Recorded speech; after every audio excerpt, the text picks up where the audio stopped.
Hello, good morning. I'm glad you all came out to see me this morning.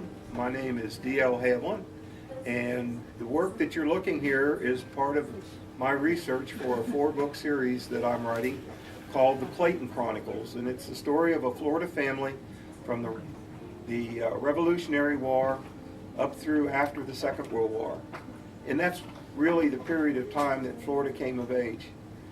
And what we're going to talk about today is a part of Florida that few people realize. And a lot of people, when we think of the Revolutionary War, we think of all the colonies breaking away from Britain and becoming independent. Well, that wasn't true.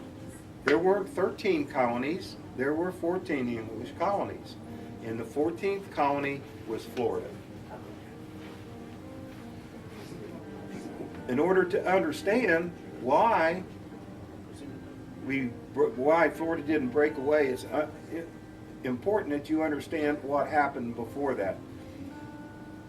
Florida was a Spanish colony from the time that it was discovered and claimed by Spain until 1763. And in 1763, there was a little thing called the French and Indian War. Now that was important in Western Hemisphere history, but what was more important was what was going on in Europe.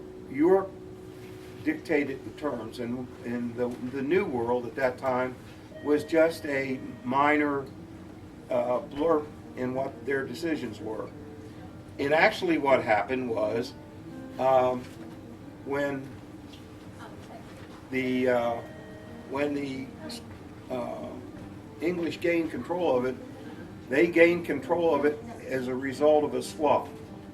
During the war, the British had gained control of Cuba, and Cuba was important to Spain. Spain had all the territory that runs from Natchez, Mississippi, all the way to the Fernandina Beach area, and it was actually divided into 2 Floridas. West Florida went from the Apalachicola River to the Mississippi River, and East Florida went from the Apalachicola River to where it is today. It was the peninsular part of the country, but that's a lot of territory and a lot of valuable territory. But the Spanish really would rather have had Cuba, so what they did was they traded Cuba, which had been occupied by the British, for the 2 Floridas, and also a large amount of money. So you can see how much value was attached to Florida. Not much. The Floridas were very different. Number one, West Florida was more highly populated. It had a lot of very fertile soil. And if you have lived in Florida long, you know that Florida soil is not the most ideal in the world to raise crops. So what happened was West Florida was the prize area. East Florida just came along with the deal. And in fact, when the Spanish took it over, they did not do much to try to control it. And this is kind of the way the U.S. looked after the French and Indian War. You can see, if you take a look, you can see that area that is West Florida. That's a good part of what is now Alabama, Mississippi, part of Florida, part of Louisiana, and actually a little part of Georgia. Okay? And if you also look, you'll see that the colonies were just a strip along the edge of the Atlantic Ocean. And if you look to the middle, you'll see one of the most important, informative facts about Florida. You see that large area that says Indian Territory?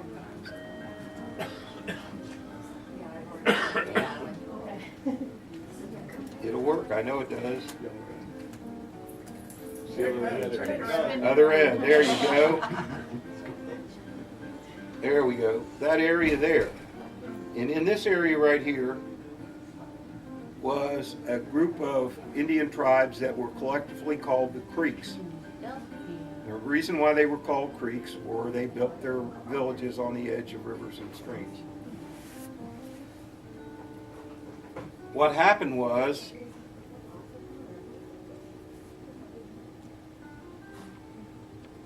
we've gone through a little bit of that. But Spain only kept the portion of Florida that was, the only part they tried to control was at St. Augustine and at, this is East Florida now, St. Augustine and Key West.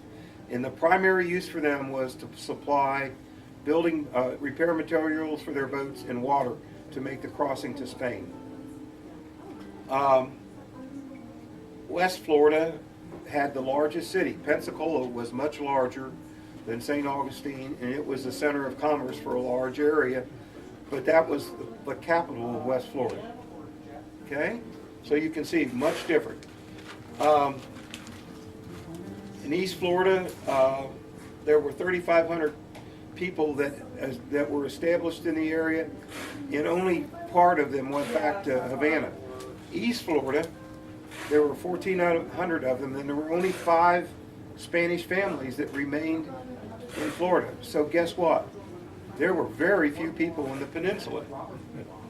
Why is that? You say, well, what happened to the indigenous Indians?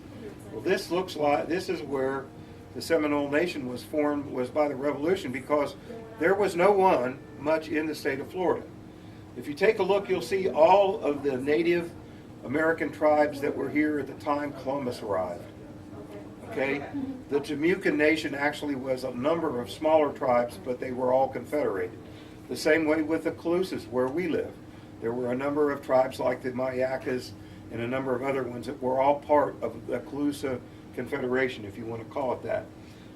The Yaga, the Tequesta, and the Ayas were along the east coast, and they were also part of the Calusa Nation. Actually, the Calusas controlled the area from roughly where south of I-4 all the way down through Key West at the time the Spanish arrived. And you can see a lot of the different tribes represented over there through the state. And the history of those peoples is a very sad one. The Native American people in 1490 amounted to 350,000 people. Only about 30,000 were in by 1770, there were only 30,000 American Indians left, most in West Florida, and of those, 27,000 of them were Creeks that had been forced out of that area that I showed you before. That meant there were only 3,000 of the native Indians left. And where did they go?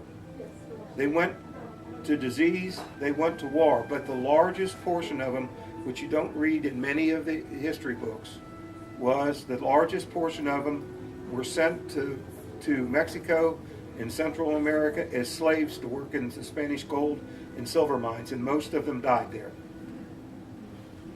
Okay? Well over 150,000. Okay? Well, the result was East Florida was an empty area. Number one, the soil was not very good. Number two, the malaria and yellow fever was a real deterrent for anyone. The Indians suffered from it, but the white people died at a prodigious rate. At one point in time in early Florida history, people that had managed to be here and be accustomed and learn to live with it survived more. But newcomers, 1 out of 4 people died within the first year from either yellow fever or malaria.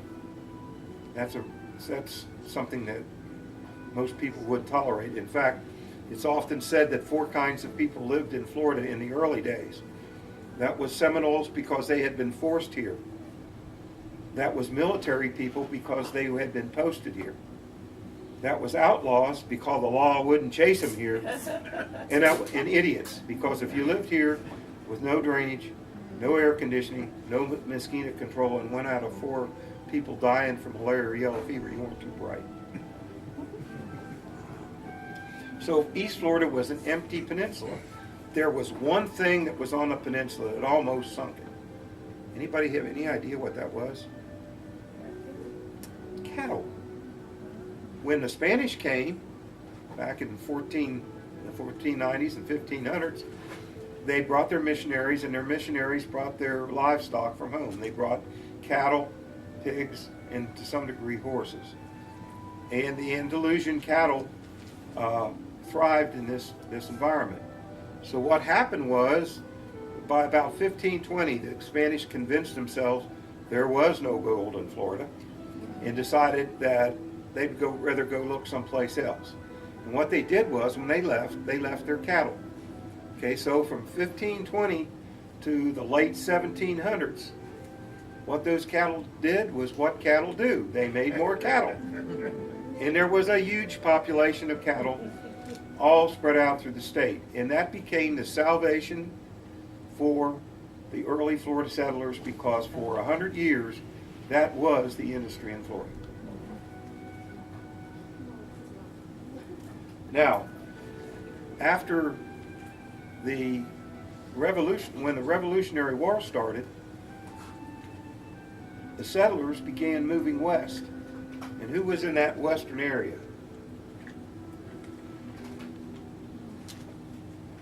In that western area,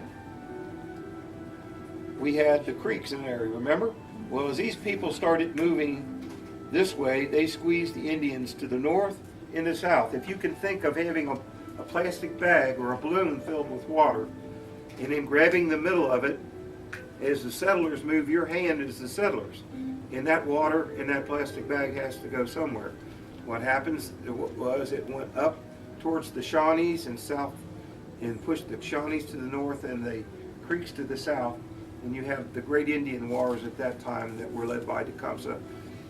But that's what created them, was the settlers moving into lands that had been decreed for the Indians as a result of the agreement of the French and Indian War. Well, a lot of those Creeks came south. A lot of them settled in this area, and a certain branch of them, part of what they called the Lower Creeks, settled in this area. And they changed their affiliation. The Creeks fought amongst themselves quite violently. There was the Red Sticks and the White Sticks. And that group that settled in the peninsula of Florida intermarried with what was left of the natives, the Calusas, the Temucans, the Appalachians, and also Florida had always been a refugee for slaves. So there were a lot of African Americans that had escaped slavery, and they had a unique relationship with the Seminoles. In some villages, they were accepted as equals, and they intermarried and became part of the tribe. In other ones, they were considered slaves and were enslaved just like they were in the North. And it was very individually oriented. The Indians were not a situation where they had strong affiliations. They had confederations. If they had to fight against a common cause, they would do it. But each village was an individual nation within itself.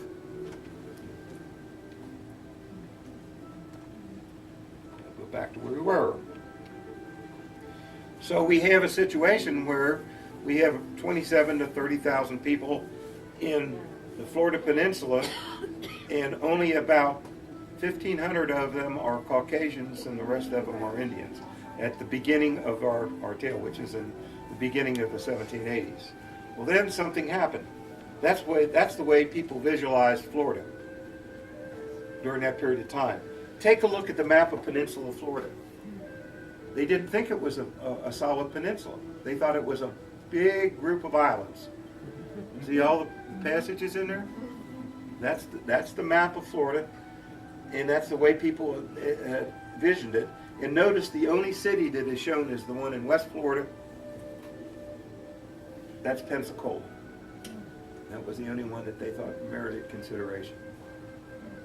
Okay, and you can see, coming down here, St. Augustine, but down here, all this they thought were different rivers that cut it up into a bunch of little islands.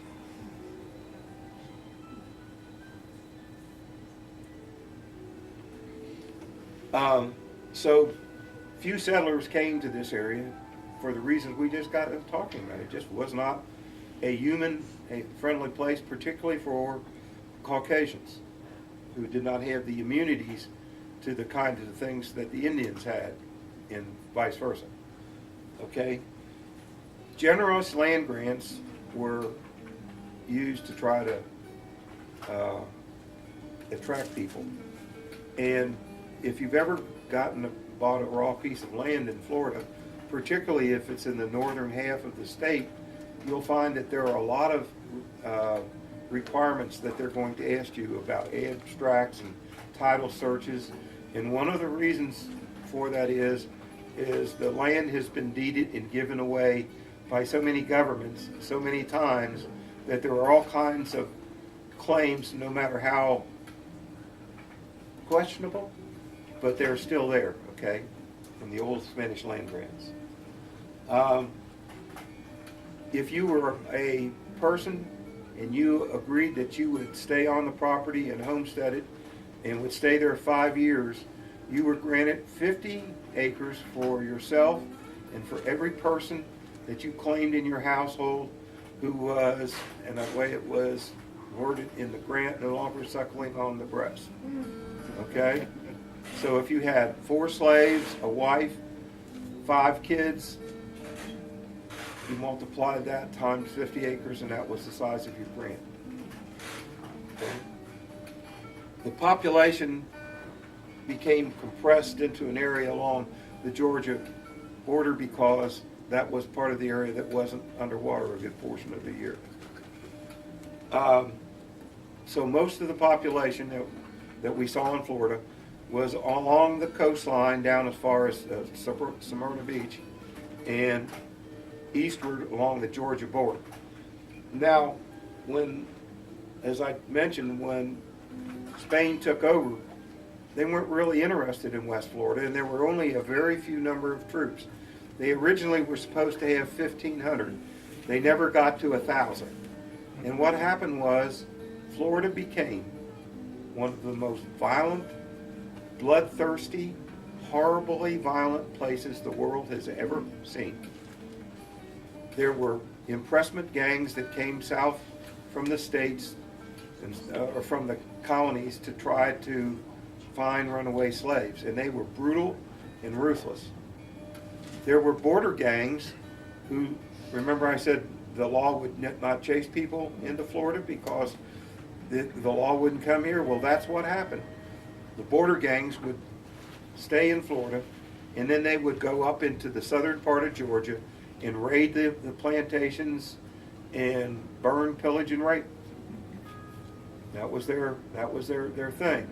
Then there were groups that lived along the border that would retaliate, and they didn't care who they were because people back then didn't wear uniforms. They just were in their frontier garb, and if they came down and saw a settler's house, they must be guilty. So they burned and killed those folks. And there were people like a really nice fellow by the name of Ben Toy that I found a record of in the Murthison Museum up in Gainesville. And this gentleman had a signature way of disposing of the male people that he raided. He field dressed them. Oh, what he did was hang them in their trees in their yards, hang them by the ankles, and then cut a slit in them from their pubic bone to their breastplate and allow their entrails to pour out over their body. That's how ruthless and brutal this was. What happened along the line was a little thing called Kings Mountain. Now, if you're familiar with your Revolutionary War history, let me get to the right spot here. I think I've covered quite a bit of that. Well, I'm going to stop here. In the Revolutionary War, things became to a stalemate in the north. So the British decided in 1780, okay, we're going to go down to the south because there was a lot more sympathy for the crown in the Carolinas and in Georgia than there was in the north. So General Clinton invaded Charleston and administered the worst defeat to the colonists that they had experienced all the way through the war. It completely crushed the Southern Patriot Army, and there was basically no resistance. And at that time, during the Revolutionary War, about a third of the people supported the patriotic cause, about a third supported the crown, and about a third didn't care. They just wanted to get it over. And what ended up happening was that when the British crushed Charleston, what ended up happening was most of the independent people said, well, I see what's going to happen. I'm going to go and fight with the British. And the army, the Tory army, swelled. And there was a guy by the name of Patrick Ferguson who organized a Tory army that was 1/3 of Cornwallis's troops. And they went to try to subjugate Western Carolina, both South and North Carolina. And Mr. Ferguson made a mistake. He announced that all the over-the-mountain people had better get in line, or he would come out there and he would burn their crops and burn their buildings and turn their women out in the cold. Well, he didn't tell those folks, those frontier folks, that. They were a hardy bunch of people. They formed their own militias, and they ended up chasing Mr. Ferguson back out of Carolinas, and they caught up with him in South Carolina, on just south of the border, at a place called Kings Mountain. Not named for the king, it was named for the people that owned the property, who was the kings. And on Kings Mountain, 1,200 of the Tory army was surrounded by 1,300 of the Patriots, and the Patriots completely routed them. They killed over 200, captured the rest at the loss of 29 to themselves. And that changed the war. That's why we are independent today, because it completely changed the complexion of the war. All of the people that had been loyal to the crown said, uh-oh, maybe this isn't going to happen, and they became neutral again. And the people that were listened to what one of the colonels who commanded the troops told the survivors. He told the survivors when they were assembled for parole, if you want to live, leave. And there's where Florida was born. Because what happened was, from 1780 to 1783, there was an influx of settlers that drove the population up from about 1,000 Caucasians to close to 7,000. And most of them settled along the Georgia border and along that little section on the East Coast. But they came down, and the man who was the governor at the time was a man named by the name of Patrick Tonyan, T-O-N-Y-N. And he had always complained because his colony was practically uninhabited. All of a sudden, he saw a bright future for Florida, and he was busy giving land grants to all these recent people that came down. Now, Florida had little in common with the northern states. They did not do any business where they had to pay taxes. Almost everything here was subsistence living. So they didn't care about taxes on trade goods. They didn't care about taxes on imported stuff. They made their own. And since it was sparsely populated, a large portion of the population had something to do with the English crown, with Patrick Tonyan. So when it came time to make a decision whether or not they were going to stay the loyal 14th colony or become part of the revolution, they elected to stay loyal. Okay? The government, Tonyan was a good governor. He was very responsive to the people. He tried to protect them, and he was fair with the Indians, so they did not have constant Indian problems. They did have some, as we said, that the Indians were highly independent, and if somebody took what they thought was theirs, they retaliated. And that was particularly in what they called the Alachua country. That's the area around Gainesville today. That was where a large number of the Seminoles were centered at that time. There were practically no one south down in the Everglades at that time. It was pretty much uninhabited. The Seminoles being there was a result of being forced there by white settlement.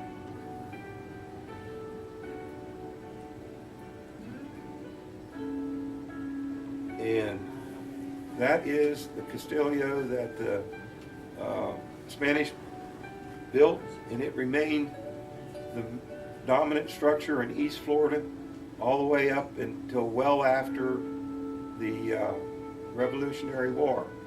And in fact, in one of my next presentations that you might want to see, it's the period of time that spanned the Spanish control of the state from the Revolution on into 1820. And there was a war there called the Patriots' War. How many of us ever heard of the Patriots' War? Most people haven't, but it was actually spawned by President Madison. He tried to infiltrate people into the colony of Spanish colony and create a revolution. And it's a very interesting war within itself, and it added to the violence. But that was the capital of East Florida, and remained so all the way up until after the Spanish relinquished control.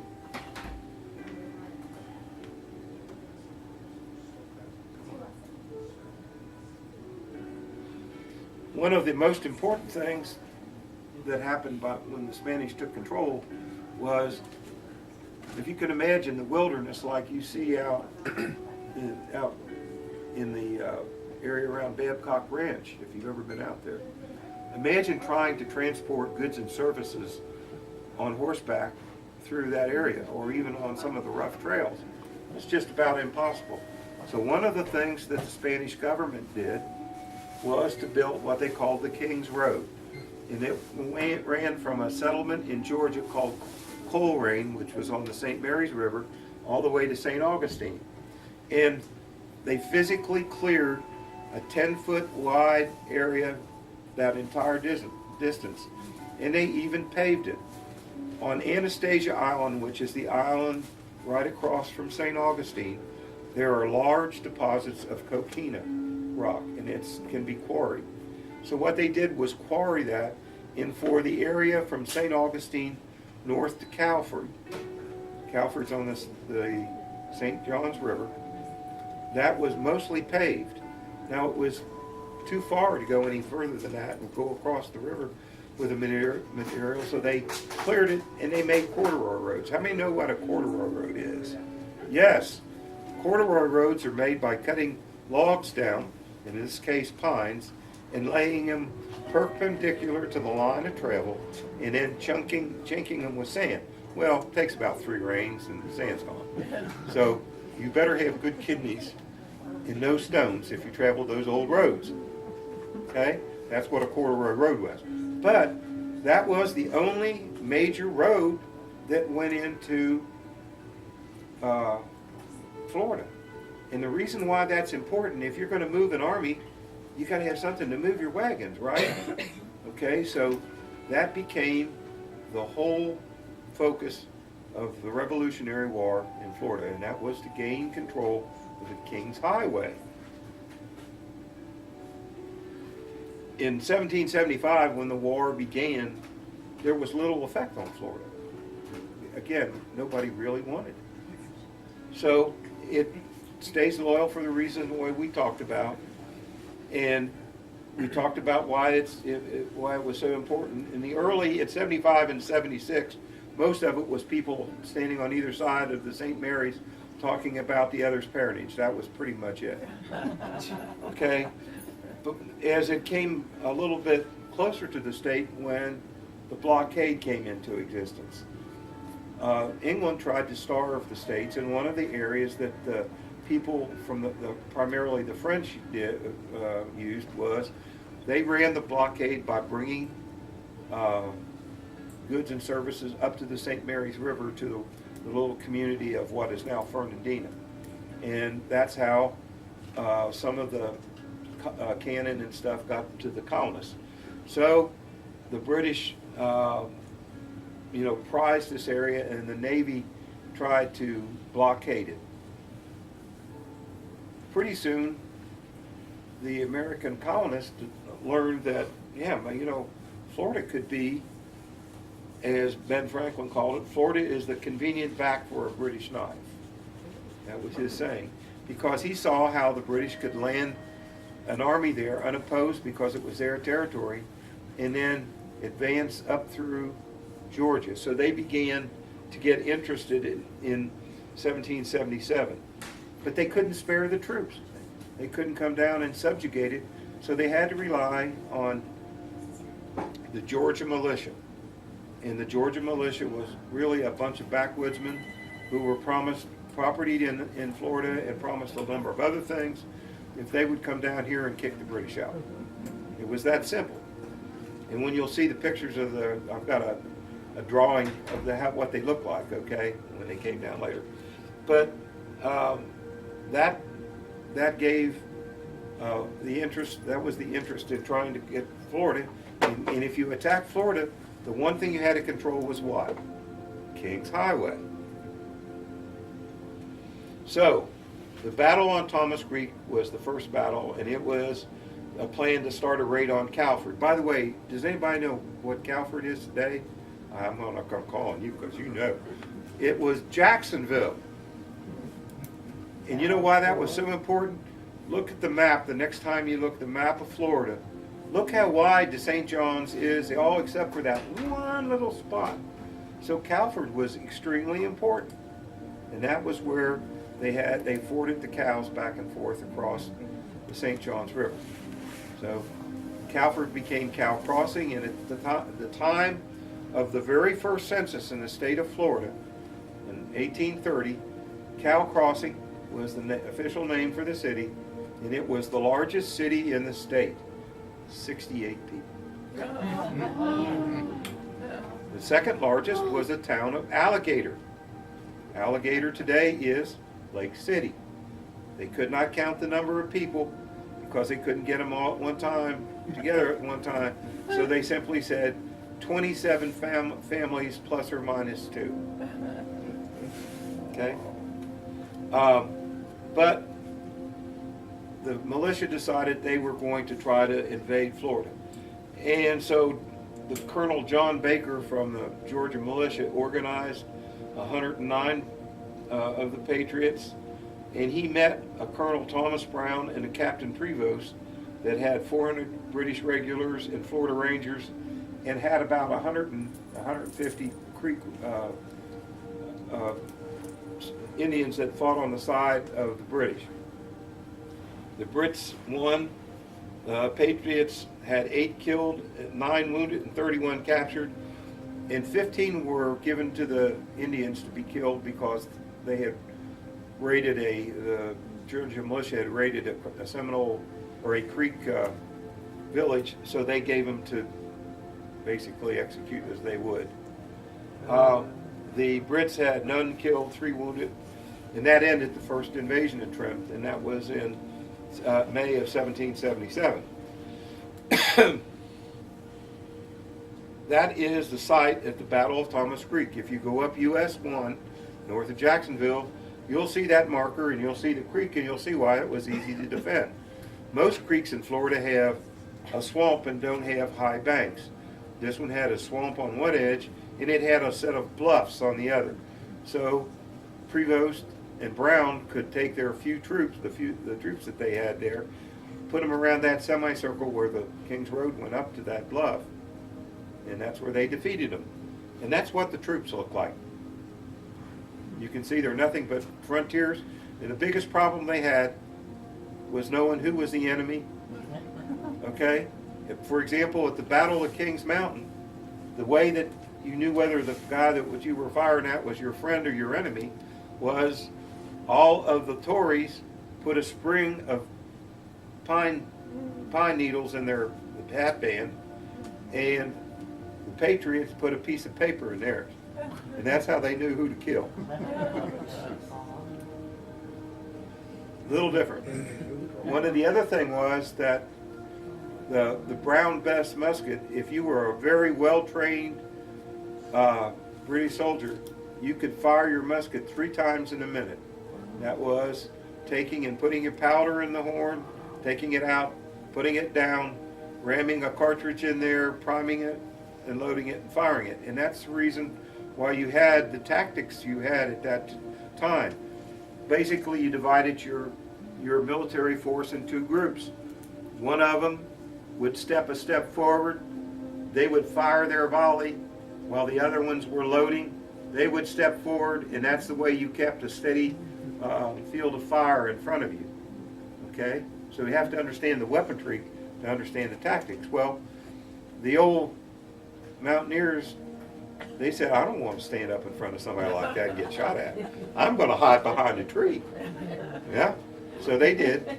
And one of the things that happened was that the British were fond of bayonet attacks, and finally the Patriots figured out there wasn't use to stand in front of these people and get skewered like a pig, so they just let them go straight through and then fired from the side. Worked quite well for the Patriots, not too well for the Brits. So that's the Battle of Thomas, and that was one of the two battles that we fought. Now, it doesn't sound like there were many people involved, but there were around, let's see, make sure of my figures here now, there were about 400. That's 40% of the population of Florida was involved in the battle. And probably a higher percentage of men than that, quite a bit. Women were a premium. Women were revered back at that time. What do you think the primary qualification for a young lady was if she wanted to be married well? Well, that was a very important part, and that's good. But there were doctors that specialized in it. You could take your lady to Charleston and have her examined to see whether or not her pelvic area and so on would be conducive to having kids. Why was that important? Well, if you didn't have a big family, you didn't have a labor force, and you had your family farm, you wanted 8, 10, 12, man. If you got a real brooder, you might get 16. And that was the way, that depended, that was a big part of pioneer living, was having the family farm unit. A lot of people did not have slaves. They depended on their farm growing, and they used it with family labor. There were a lot of families that lived together. Aunts and uncles all worked together as a unit. That's a reason we are so isolated today. We think of these people as being isolated, but they depended on each other. Some of the women would card the cotton that they grew. Others would have a spinning wheel, and another would have a loom. And they all got together. That's the way they got their enjoyment. They worked together and did things, and they depended on one another. So they had close associations. And that's the reason you can get 40% of your population showing up for a battle. Now, are these things that you didn't know about? I think they're interesting because most people don't, you know. Okay, let's go on here. If I'm boring you, tell me to move along. Okay, there's a map of the two battles. You can see the St. Mary's River, and you can see Georgia. There's Georgia, and there's Coleraine, which was the major trading post. Coleraine was the major trading post for the British and the Spanish with the Indians. Okay, and that's the reason why it was important. And you see that line, that's the King's Highway. There's that narrow spot in the river right there. It's Calford. That's Jacksonville today. Okay, the Patriots were concerned again about being cut off and having the French cut off from them, and the British were taking an army from Florida and going north. So they decided to try it again, and they did so at a place called Alligator Creek. And General Howe planned a second Florida invasion, and in June in 1778, which is just about a year, he led the 300 cavalry against Prevost and his 450 regulars and an unrecorded number of Creeks. So you see the Floridians had about the same army. They still had about 10% of their people. And again, the British won. There were 13 Patriots killed, 23 wounded, and 21 captured. There were 8 Brits killed. Now think about this. 8 out of 1,000 is almost 1% of your population was killed there. And basically the Brits, the Americans withdrew, and actually the Florida militia and military controlled most of South Georgia. A lot of the families from the Calford area actually moved up to around Bullock County, which is west of Savannah, and spent a good part of the war buying supplies and stuff, and then made a living by taking them south into Florida. And that was it for Florida for the rest of the fighting war. Now what happened is, remember we said that the Florida militia controlled part of Georgia, and after Kings Mountain, all these people started filtering down. These thousands of people came down and settled in that strip on the North Florida area there.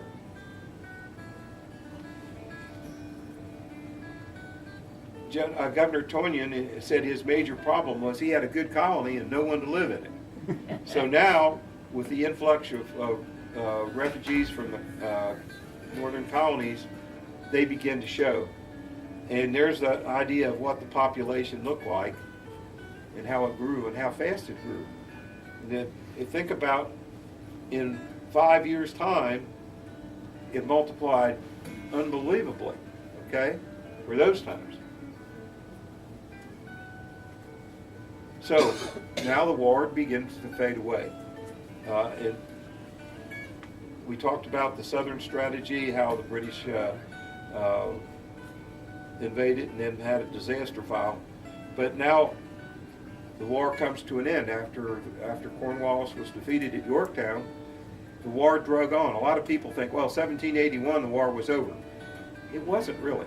There continued to be skirmishes. The British simply evacuated most of the colonies. They stayed in New York and didn't leave there until 1783.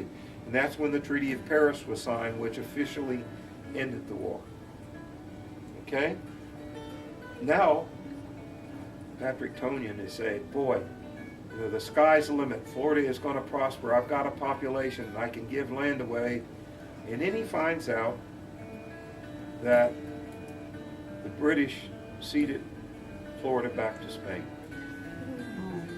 And the reason they gave them to Spain was Spain really wanted Cuba. They didn't want Florida. But the British made them an offer they couldn't refuse. They said, we'll give you East and West Florida, we'll give you 4 more islands in the Caribbean, and we'll pay you 10,000 pounds, which at that time, that was a lot of money. If you will take Florida from us and give we'll work that deal out. And that's how that came to life. Okay, in 1781, Spain said, well, we're not going to wait for any deal. We're going to go ahead. And they seized West Florida, which was everything west of the Apalachicola, and that became a part of the Spanish heritage in New Orleans. If you go there today, you'll still see some of that. So all of a sudden, Tonyan's bright future, and those are some of the maps of some of the big plantations that were deeded by the British government. The one right there was one of Governor Grant, which is one of the other governors that had there. And there's an overview of some of the areas. This was all one plantation. Wow. Okay. There's another one. And there's one of the first photographs of what was left of one back in the 1860s. There's one of the old original grants. By the way, if you ever want to do any research, the Y.P. Young Library at the University of Florida and the Mathewson Museum in Gainesville are great research areas. A lot of my research was done there. One of the things that, for example, that was interesting is you find interesting things like an order for a doctor or a payment for the doctor to examine a young lady to see if she would be a good childbearer. And you see things like, one of the interesting things was for the small roads, there was a kind of a standard way to offer people the opportunity to cut a road. And the contracts were written in such a manner that the road will be cut the width of one ox cart axle plus an axe handle on either side. And that's the way they measured the roads. And it was, if you think about it, it was an entirely practical way to do it. Because they, you didn't have a lot of people that had equipment to be able to survey. So what they simply did was, we want to be able to get an ox cart here. You got to have enough room for it to pass, and is stuff to grow up on either side of it. So all the stumps and stuff were removed there, and that's the way the local farmers and local woodsmen bid on building a road. Well, at the end of the war, as we said, we had the Treaty of Paris. The last battle of the Revolutionary War happened on March 10th, off of Cape Canaveral. That was the last battle of the Revolutionary War, and it was a situation where a U.S. privateer forced a British boat to surrender off Cape Canaveral. East Florida empties from 1783 to 85. Most of the English had to leave. The Spanish said, if you'll do three things: if you'll swear allegiance to Spain, if you will serve in the militia, and if you will become a Catholic, you can stay here and we'll honor your land claims. Only about 1,000 of the people did. And the disappointing part to the Spanish was hardly any of the Floridanos, which were the Spanish that were evicted when the British took over, that went to Cuba, came back. Most of them stayed in Cuba. So Florida was again an empty area. Now, the actual people that controlled Florida, the most important population mass, were the Seminole Indians, who lived in northern Florida, over to the Apalachicola River and down, and actually runaway slaves. Okay? And that's pretty much takes us up to that point. Do you have any questions about anything? No? I either did a really poor job or... When is your book coming out? The first book, and that covers this period of time, will be out in November of this year. That's what my publisher... I'm not self-published. I have a traditional publisher. Okay, so all of my books. You kind of lose a little control, but I've never been self-published because, quite honestly, I don't trust myself to make a value judgment on my own work. I think it's kind of like, if you're a lawyer and you have yourself for a lawyer, you're maybe a fool. So I believe in letting somebody else make my the judgments. But this book has already been prejudged, and it's going to be out. And it will be a series of 4 books that will cover this. Yes, ma'am. This map's going to be in your book? Yes, ma'am. And if you will give